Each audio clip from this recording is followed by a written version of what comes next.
Hello friends, அந்த நம்ம என்ன பார்க்க போகிறோம் அப்படின்னா, அனாயன்ஸில் படிக்கிற ஏப்ரல் மே 2024 ஸ்டூடெண்ட்ஸ் உங்களுக்கான எக்ஸாம் ஸ்டார்ட் ஆகி இப்போ எக்ஸாம்ஸ் நடந்துட்டு இருக்கு.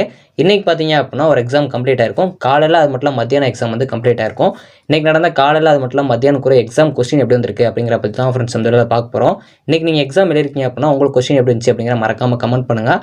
ஸோ வாங்க வீடியோக்குள்ள போகலாம். ஓகே ஃப்ரெண்ட்ஸ், ஃபஸ்ட்டு எடுத்து பார்த்தீங்க அப்படின்னா அனாயன்ஸில் படிக்கிற ஏப்ரல் மே 2024 ஸ்டூடெண்ட்ஸ் உங்களுக்கு வந்து எக்ஸாம் வந்து ஸ்டார்ட் ஆகி இப்போ நடந்துட்டு இருக்கு. 6th செமஸ்டர் 8th செமஸ்டர் ஸ்டூடெண்ட்ஸ்க்கு இன்றைக்கி பார்த்தீங்க அப்படின்னா ஒரு சில டிபார்ட்மெண்ட்ஸ்க்கு வந்து காலையில் எக்ஸாம் நடந்திருக்கும்.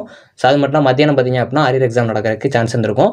ஸோ காலையில் நடந்த எக்ஸாம் கொஸ்டின் வந்திருக்கு எப்படின்னு பார்த்தீங்க அப்படின்னா மெஜாரிட்டி எக்ஸ்பெக்ட் பண்ண கொஸ்டின்ஸ் தான் வந்துருந்துச்சு அப்படிங்கிற மாதிரி சொல்லியிருந்தீங்க. அதனால் கொஸ்டின் வந்து ஈஸியாக வந்துருந்துச்சு அப்படிங்கிற மாதிரி வந்து பாசிட்டிவ் ஓட் பண்ணியிருந்தீங்க. அதேமாதிரி பாசிட்டிவாக வந்து கமெண்ட் பண்ணியிருந்தீங்க.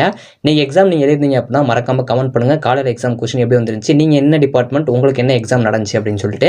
ஸோ அது மட்டும் இல்லாமல் நம்ம கமெண்ட் டாப்பில் நீங்கள் இன்னும் ஓட் பண்ணல அப்படின்னா மறக்காமல் கிளிக் பண்ணி ஓட் பண்ணிக்கோங்க. அதில் பார்த்தீங்க அப்படின்னா மெஜாரிட்டி எல்லாருமே ஈஸி அப்படிங்கிற ஒன்று ஓட் பண்ணியிருப்பீங்க. ஒரு சில பேர் கொஞ்சம் மீடியமாக வந்திருக்கு அப்படிங்கிற மாதிரி ஓட் பண்ணியிருப்பீங்க.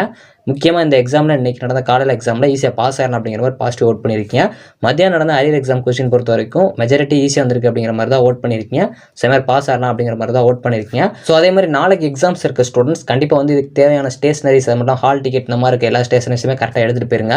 ஸோ பேப்பர் ப்ரெசன்டேஷன் எந்த மாதிரி பண்ணலாம், அது மட்டும் இல்லாமல் டைம் மேனேஜ்மெண்ட் எப்படி கீப் அப் பண்ணுறது அப்படிங்கிறலாம் கரெக்டாக வந்து கான்சென்ட்ரேட் பண்ணி அதுக்கு தகுந்த மாதிரி எக்ஸாம் போப்பாருங்க.